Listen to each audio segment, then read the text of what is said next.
Tous les dimanches, Jacques est assis à la terrasse du café de la place de l'église de Sainte-Colombe.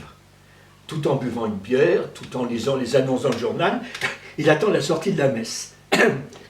Il attend de voir Bernadette, qui généralement vient toujours derrière ses parents, le comte et la comtesse de la Bretonnière. Bernadette, il l'a rencontrée il y a un mois, lors de la kermesse paroissiale. Et dès les premiers regards, il en a eu la tête toute tourneboulée. Il ne fait que rêver, il ne fait que songer à Bernadette. Et il lui faut absolument trouver le moyen de la revoir, de la rencontrer, de lui parler.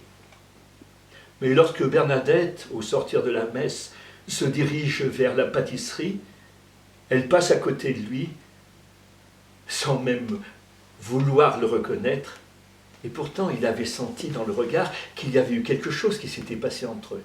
Mais non, là, elle semblait même le mépriser.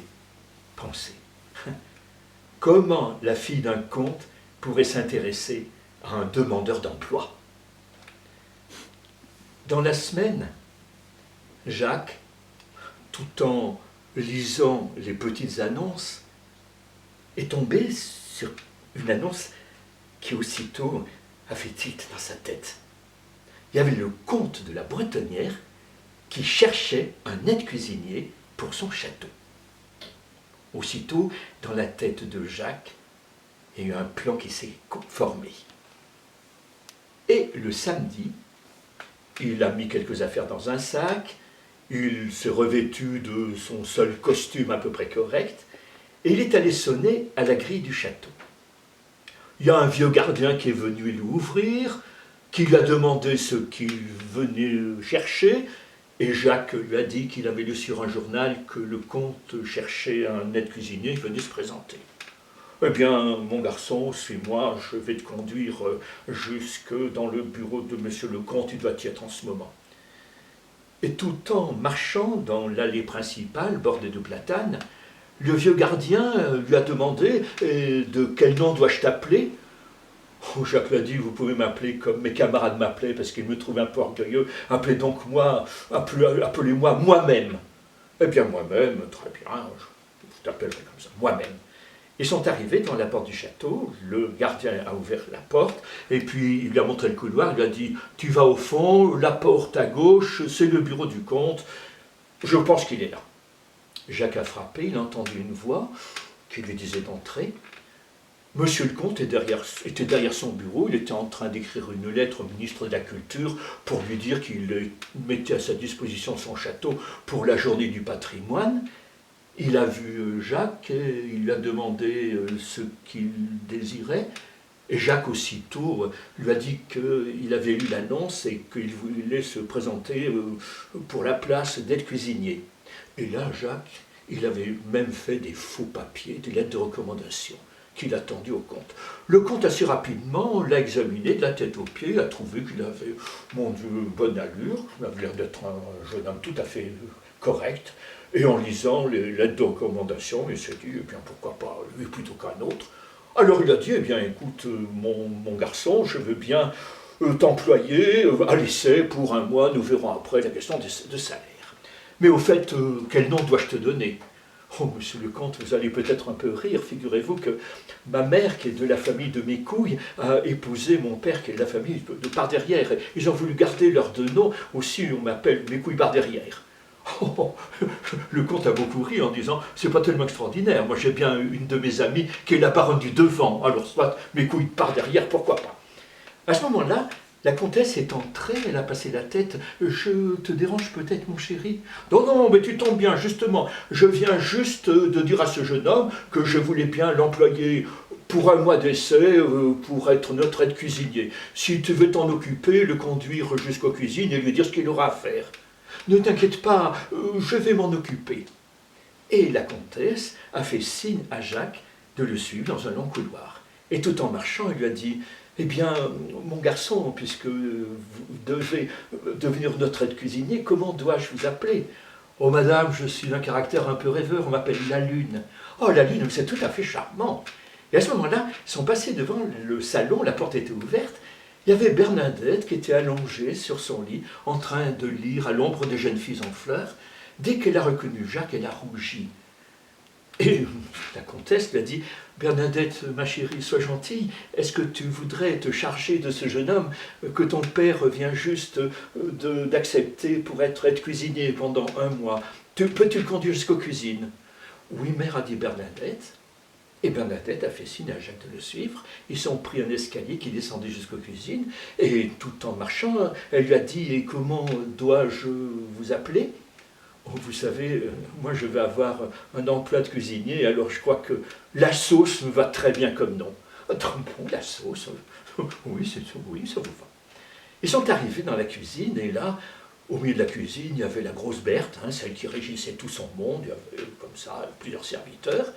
Dès qu'elle a vu Jacques, elle lui a dit « Ah, c'est toi le nouveau aide-cuisinier? Bon, très bien. » Pendant ce temps, Bernadette avait disparu. « Bien, bon, allez, pose ton sac, je te montrerai ta chambre, là, dans les mansardes, tout à l'heure. Il va falloir que tu te mettes au travail. Et tu t'appelles comment? Moi, je m'appelle le chat. Eh bien, le chat, allez, au travail. » Et le chat, pendant toute la journée, a épluché des pommes de terre, a préparé un civet de lièvre, et le soir, au repas, a été servi un civet avec une sauce délicieuse, abondante. Et Bernadette en mangeait, en remangeait, si bien que la mère lui faisait les gros yeux en disant « Bernadette, arrête de manger toute cette sauce, tu vas être malade, enfin je t'aurais averti. » Après le repas, toute la famille s'est retrouvée au salon. Le comte a fumé un cigare et puis bu un vieil armagnac, et puis les 2 femmes, eh bien, elles ont bu une tisane saveur du soir, et elles ont fait une partie de quirkel, et puis tout le monde est parti pour aller se coucher. Le comte et la comtesse dans la chambre du 1er étage, et Bernadette dans la chambre du 2e étage, au-dessus de celle de sa mère et de son père.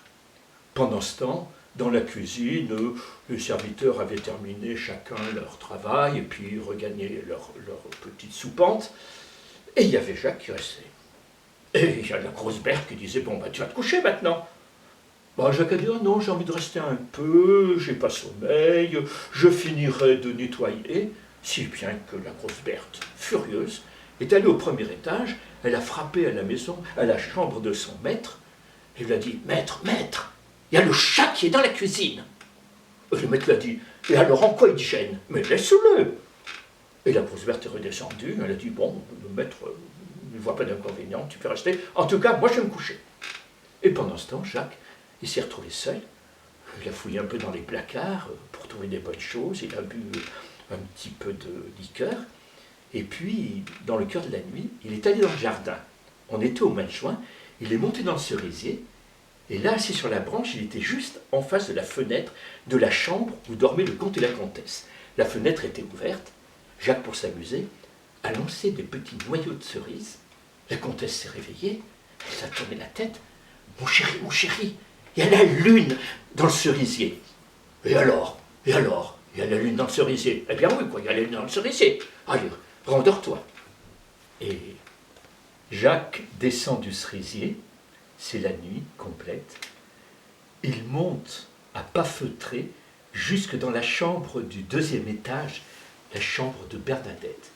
Il pousse la porte, il s'approche, il se penche au-dessus du visage de la jeune fille, la contemple un moment, et puis pose un doux baiser sur son front. Elle se réveille surprise, il l'empêche de crier « Mademoiselle, je ne suis point venu vous faire du mal », mais elle se met à appeler « Maman, il y a la sauce qui m'importune, il y a la sauce qui m'incommode !» La mère, en dessous, se réveille, et quand elle entend sa fille, elle lui dit « Je t'avais averti, hein? Voilà, c'est tant pis pour toi, tu te débrouilles. » « Maman, il y a la sauce, la sauce. »